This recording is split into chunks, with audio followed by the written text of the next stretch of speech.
Baik, bismillahirrahmanirrahim. Assalamualaikum warahmatullahi wabarakatuh. Salam Om Swastiastu, Namo Buddhaya, salam kebajikan bagi kita semua. Perkenalkan, nama saya Baby Mesya Sahra dengan NIM A1A1248082 dan teman saya Dea Nanda Pusparani dengan NIM A1A1248084. Kami dari kelas B, Program Studi Pendidikan Ekonomi, Fakultas Keguruan dan Ilmu Pendidikan Universitas Halu Oleo. Baik, tujuan kami membuat video ini adalah untuk memenuhi kriteria penilaian ujian akhir semester mata kuliah pengantar ke pendidikan. Materi yang akan kami bahas dalam video ini adalah aliran klasik dan gerakan baru dalam pendidikan. Materi pertama yaitu aliran klasik pendidikan yang akan dijelaskan oleh rekan saya yaitu Dea Nanda Pusparani. Kepadanya saya persilahkan. Aliran pendidikan adalah pendekatan yang berfokus pada pengembangan intelektual, moral, dan estetika individu berdasarkan tradisi dan nilai-nilai yang sudah mapan. Aliran ini sering dikaitkan dengan pendidikan tradisional yang menekankan studi tentang karya-karya besar peradaban manusia seperti literatur, filsafat, sejarah, dan seni klasik. Adapun ciri-ciri utama aliran klasik dalam pendidikan ini. 1. Tujuan pendidikan. Aliran klasik ini bertujuan untuk membentuk individu yang berkarakter, berintegritas, dan memiliki kemampuan berpikir kritis. Kedua, kurikulum berbasis karya agung. Kurikulum dalam aliran klasik ini sering berpusat pada karya-karya dari pemikir dan seniman klasik seperti Plato, Aristoteles, Shakespeare, dan sebagainya. Ketiga, pendidikan liberal.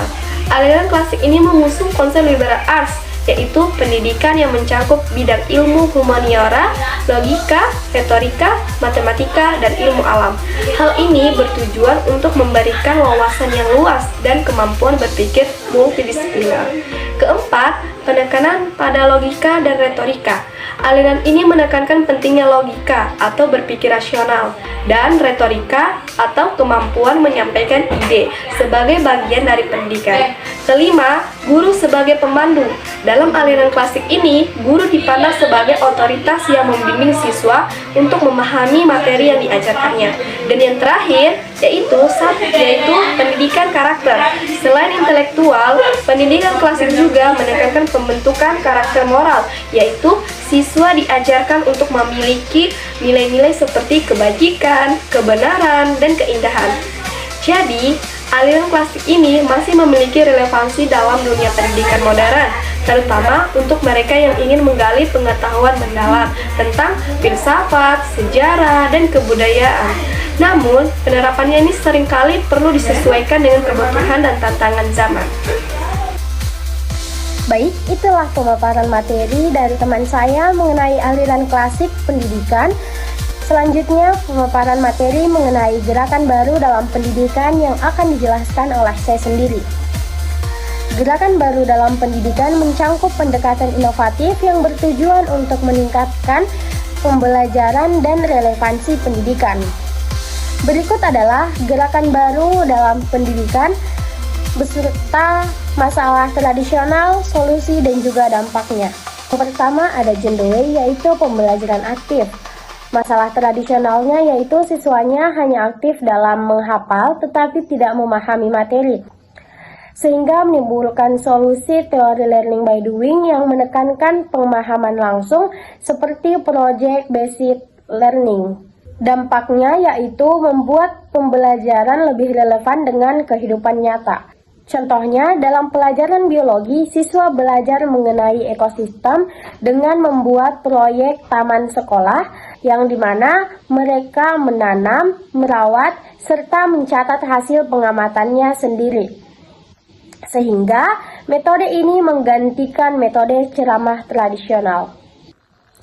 Baik, yang kedua itu ada Maria Montessori, yaitu pendidikan berbasis anak. Masalah tradisionalnya yaitu kurangnya perhatian terhadap keunikan dan periode sensitif anak, sehingga menimbulkan solusi yaitu metode Montessori yang mendukung eksplorasi mandiri dengan alat pembelajaran khusus.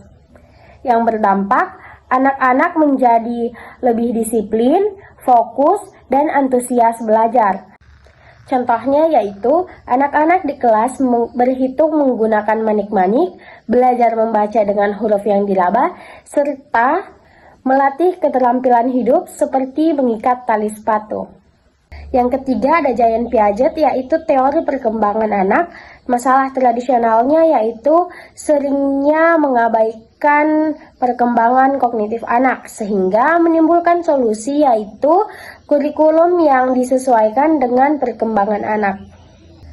Yang menimbulkan dampak yaitu pembelajaran menjadi lebih efektif dan minim stres.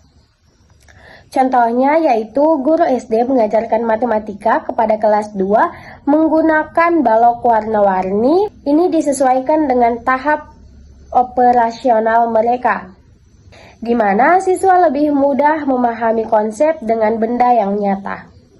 Yang keempat ada Lev Vygotsky, yaitu teori sosiokultural, yang dimana masalah tradisionalnya yaitu fokus pada pembelajaran individual tanpa memperhatikan interaksi sosial, sehingga menimbulkan solusi yaitu konsep zona perkembangan proksimal dan juga scaffolding untuk mendukung pembelajaran kolaboratif. Dampaknya yaitu memperkuat interaksi sosial dan pemahaman siswa. Contohnya, dalam pelajaran sejarah, siswa bekerja sama untuk membuat timeline peristiwa penting.